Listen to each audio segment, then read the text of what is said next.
Well, let's talk about you now. Yes. Like you're just kind of going off, aren't you? The first annual Billboard Awards for spoken artists, you are the #1 rising artist.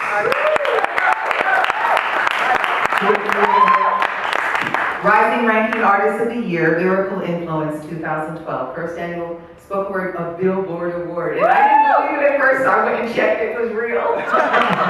Congratulations. Did we get her back on? Testing. Aha, there we go. There we are. And so, all right, that's awesome. When was that?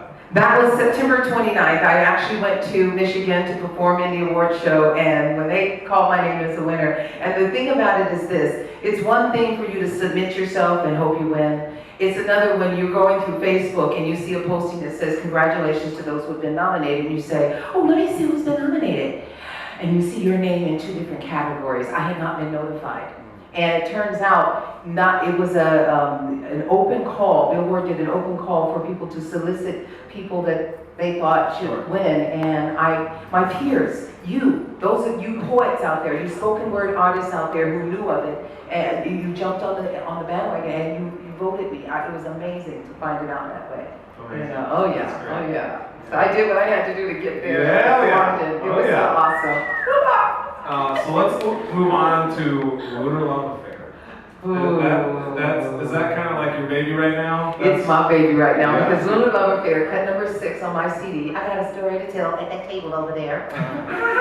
Anyway, it garnered me the award, and I was going to tell the story later on when the song came up, but I can tell it now. Is at the height of our despair, we were homeless, sleeping on this lady's house and the floor in her house. My 2 daughters and I, we occupied 1 room in her house. And at the time, my husband was sleeping in the car because she wouldn't let him in the house.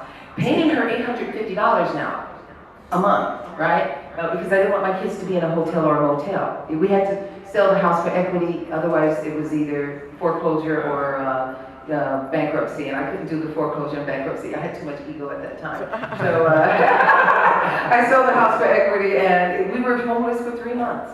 And until we landed here in Hollywood. Woo, I love Hollywood. Northeast corner, up in Cherokee, I'm at home, you know. Where were you coming from? We were coming from LaSalle and King. I was teaching at Manual Arts High School, and I had bought a house near the school because I just knew I was going to retire there and be working there forever. I lasted 2 years before I had to say out of here. I had been teaching for, at that point, 20-something years, you know. So, oh, wow. Yeah. So tell me about your influences as an artist. Maybe when that began, somebody that influenced you, your 3rd grade teacher, we talked about that. Actually, it was, Sister Miriam Augusta. I went to St. Andrews. That's the name. Sister Miriam Augusta. I went to St. Andrews in Pasadena, and she was my 3rd grade teacher. We had just migrated from LA after the original riots, you know, when they put a gun with a bayonet in my mother's head and said, I will shoot you and blow your head off if you don't go home, because she went out after curfew to get a pack of cigarettes. Daddy said, that's it. And he bought a house for my aunt on Arroyo Boulevard, overlooking the golf course up from the Rose Bowl. Brookside Golf Course. I mean, so we went like the Jeffersons. We moved on up. And Sister Miriam Augusta, she was the person who told me I could sing, because I'm half and half. I'm African American and Jewish. And you know, like that movie, The White Boy Can't Jump. This white girl couldn't sing. This white girl couldn't dance. I mean, I was all over the place. But she treasured my voice, and she taught me how to breathe. Oh, she was awesome, man. She was awesome, Sister Mary does it. And then she left the nunnery because she became a full-time songwriter, and she became very rich and famous. And I can't remember her real name, her other name, you know. Oh, wow. You won't find her on Google under Sister Miriam Augusta. Probably not. Because there's so many, actually.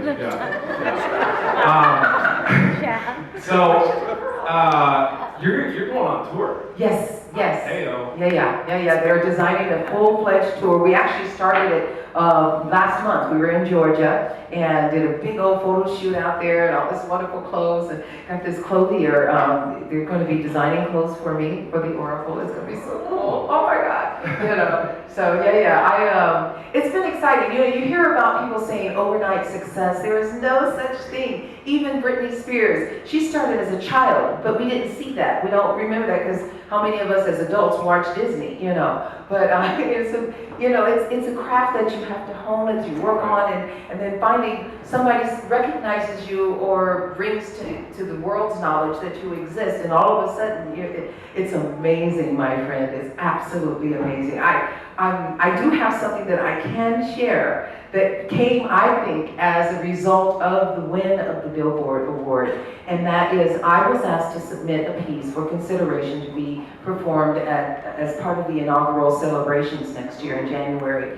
And I submitted the piece about 4 days ago now, and received an email that said, get your travel arrangements in order. And so it didn't say you got the gig. It didn't say you were actually going to, because they don't do that. You won't find, I was told I probably won't find that out until maybe a couple of weeks, because you have to get vetted, and there's a process. Ooh, there are hoops to jump through to get there. But I've been considered, they've got the piece, and I'm making travel arrangements, so hey. That's awesome. Excellent.